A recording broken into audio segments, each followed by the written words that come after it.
हिंदी में यूपीएससी की तैयारी से संबंधित प्रोग्राम्स को देखने के लिए सब्सक्राइब करें स्टडी IQ IAS हिंदी। नमस्कार, study IQ IAS Hindi platform पर आपका स्वागत है। दोस्तों, एक खबर आई है और खबर ये आई है कि चीन के एक वैज्ञानिक ने भारत के द्वारा चंद्रयान 3 की संदर्भ में जो अचीवमेंट हासिल की गई थी, इस अचीवमेंट के ऊपर प्रश्न उठाया गया है। यह प्रश्न क्यों उठाया गया है, इसके बारे में हम लोग समझेंगे और साथ ही क्या यह प्रश्न जायज है, इसके बारे में भी हम लोग समझेंगे। इससे संदर्भित जो भी तमाम पक्ष हैं उसको आज की इस चर्चा में हम लोग देखेंगे, है ना। देखो, ध्यान रखिएगा कि बीते 23 अगस्त को भारत के द्वारा चंद्रयान 3 मिशन को लैंड करवाया गया था। कहां पर? तो चंद्रमा के दक्षिणी ध्रुव के पास में, है ना।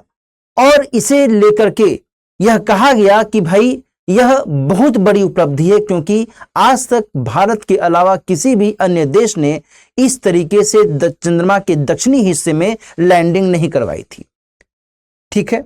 लेकिन अभी हाल ही में चीन के एक वैज्ञानिक हैं और इन्होंने यह दावा किया है कि भारत के द्वारा जो यह उपलब्धि है, यह उपलब्धि दरअसल गलत है। भारत का जो यह दावा है, यह दावा दरअसल गलत है ना। ये जो साहब है, इनका नाम है ओयांग जिउयांग। और जानते हो, ये जो व्यक्ति हैं, ये चीन के चंद्र मिशन में बहुत बड़ी भूमिका निभाते रहे हैं। और ऐसे में उनके द्वारा जो दावा किया गया है कि भारत की उपलब्धि गलत है, तो इसलिए यह विषय निश्चित तौर पर चर्चा में आ गया है ना।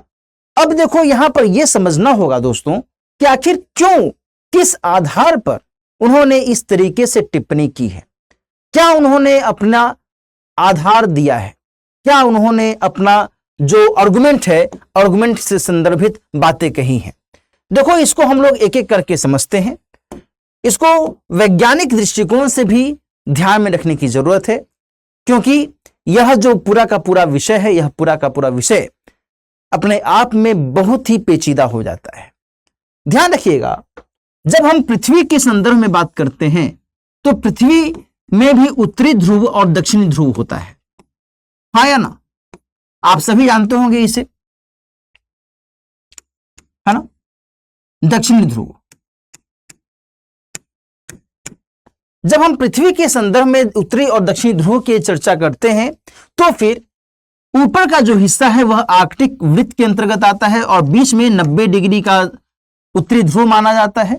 वहीं दक्षिणी स्तर पर बात करें तो दक्षिणी का हिस्सा अंटार्कटिक वृत्त के अंतर्गत आता है और यहां पर 90 डिग्री दक्षिण ध्रुव माना जाता है ना। यह सब आपने बचपन में जियोग्राफी में पढ़ा भी होगा, ठीक है। यहां पर ध्यान रखिएगा कि पृथ्वी अपने अक्ष पर,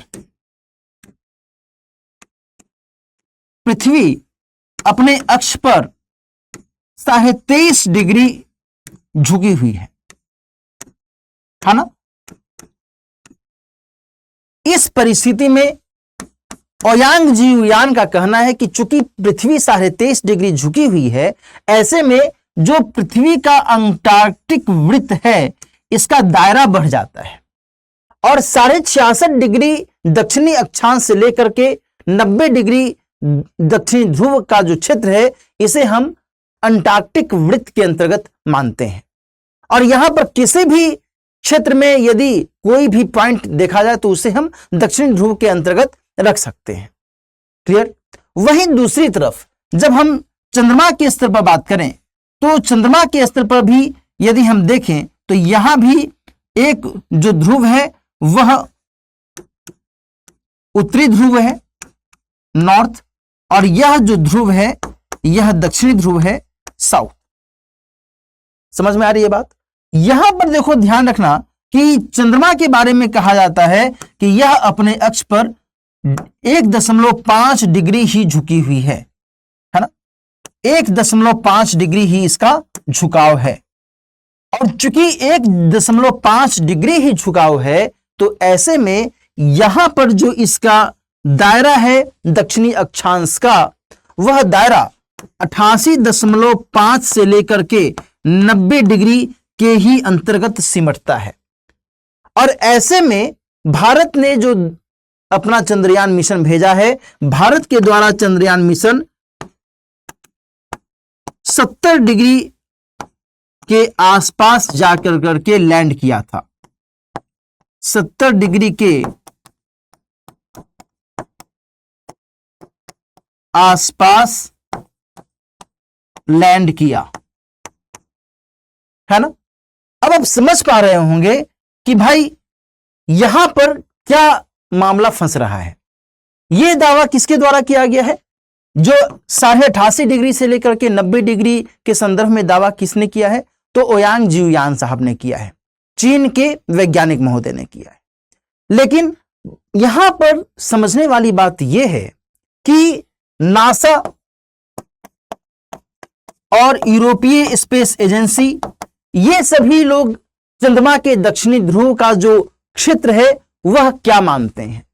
उनका कहना है कि 80 से लेकर के 90 डिग्री के आसपास का जो रीजन है, इसे हम चंद्रमा के दक्षिणी ध्रुव के रीजन के अंतर्गत मान सकते हैं। इसमें कोई दिक्कत वाली बात नहीं है। और ऐसे में भारत ने जो 70 डिग्री के आसपास अपना चंद्रयान 3 मिशन लैंड कराया, तो इसे निश्चित तौर पर कहा जा सकता है कि यह जो मिशन है यह चंद्रमा के दक्षिणी ध्रुव के अंतर्गत ही लैंड किया है। जबकि ओयांग जियुयान साहब का कहना है कि नहीं, जो यह मिशन है यह लगभग 619 किलोमीटर दूर लैंड किया है चंद्रमा के दक्षिणी ध्रुव से। और ऐसे में यह जो मिशन है, यह मिशन न तो दक्षिणी ध्रुव पर लैंड किया, न ही दक्षिणी ध्रुव के क्षेत्र में लैंड किया, और न ही दक्षिणी ध्रुव क्षेत्र के पास में लैंड किया। और इस आधार पर उन्होंने भारत की इस उपलब्धि को खारिज कर दिया, है ना। ये जो अभी डिस्कोर्स है, यही चर्चा वर्तमान में चल रही है। मेरी बात समझ में आ रही है आप लोगों को, है ना। ध्यान रखना कि ओयांग जियुयान ने 3 बातें कही हैं। पहली बात कही कि यह मिशन दक्षिणी ध्रुव पर लैंड नहीं किया। दूसरी बात कही कि यह मिशन दक्षिणी ध्रुव के अंतर्गत या दक्षिणी ध्रुव में लैंड नहीं किया, दक्षिण ध्रुव क्षेत्र के अंतर्गत लैंड नहीं किया। और तीसरी बात इन्होंने कही कि यह मिशन दक्षिणी ध्रुव क्षेत्र के पास में भी लैंड नहीं किया, बल्कि यह दक्षिणी ध्रुव से 619 किलोमीटर दूर पर लैंड किया। और यही कारण है कि उन्होंने इसको लेकर करके अपनी आपत्ति दर्ज कर दी है ना। लेकिन दूसरी तरफ जो नासा और यूरोपीय स्पेस एजेंसी और इसरो ने अपना तर्क दिया है, अपना जो स्पष्ट मत हमेशा से दिया है, वो क्या कहता है? वह 80 से 90 डिग्री का जो क्षेत्र है चंद्रमा के दक्षिणी ध्रुव का, इसी के संदर्भ में इन्होंने अपना मत हमेशा से दिया है। और इस आधार पर भारत की उपलब्धि को नकारा नहीं जा सकता है। दोस्तों, हम सभी जानते हैं कि जो चीन है और भारत है, इनके बीच में सीमा विवाद की भी स्थितियां पनपती रहती हैं, क्षेत्रीय विवाद की भी स्थितियां पनपती रहती हैं, वैश्विक स्तर पर भी इन दोनों के बीच में अक्सर खींचतान की स्थितियां देखी जाती हैं। लेकिन यह खींचतान की स्थिति इस बहस के बाद आउटर स्पेस में भी अपना पैर पसारने लगी है। यहां पर ध्यान रखने की आवश्यकता है कि आखिर इस स्तर पर हम क्या अपनी कूटनीति को एक बेहतर रूप नहीं दे सकते हैं? क्या हमें यहां पर सावधानी नहीं बरतने की जरूरत है? यह चीन को सोचना होगा, है ना। तो आज की इस विशेष चर्चा में मैंने आपको इन तमाम पक्षों के बारे में बताने की कोशिश की है। मुझे उम्मीद है कि आपने इस पूरी चर्चा के आधार पर जो वस्तु स्थिति है उसको समझा होगा, और चीन के वैज्ञानिक के द्वारा जो कुतर्क किया गया है इसको भी आपने समझ लिया होगा कि उन्होंने किस आधार पर ये बातें कही हैं, है ना। चलिए, आज की कक्षा को अब हम लोग विराम देते हैं, लेकिन कक्षा को समाप्त करने से पहले 2 महत्वपूर्ण सूचनाएं भी मैं आपको देना चाहूंगा। सुपर लर्निंग डेज सेल चल रहा है दोस्तों, कल तक ही इसमें एक विशेष ऑफर के तहत इसमें आपको एडमिशन मिल सकता है। यदि आप P2I बैच को ज्वाइन करना चाहते हैं तो दिलीप लाइव कोड का इस्तेमाल करते हुए इस बैच को ज्वाइन कर सकते हैं। और शाम में, हर दिन शाम में लगातार ये बैच 6 बजे से चल रहा है। जीएस का कंप्लीट कोर्स है। इसके माध्यम से आप अपना जीएस का कंप्लीट कोर्स सिविल सेवा परीक्षा से संदर्भित पूरा कर सकते हैं।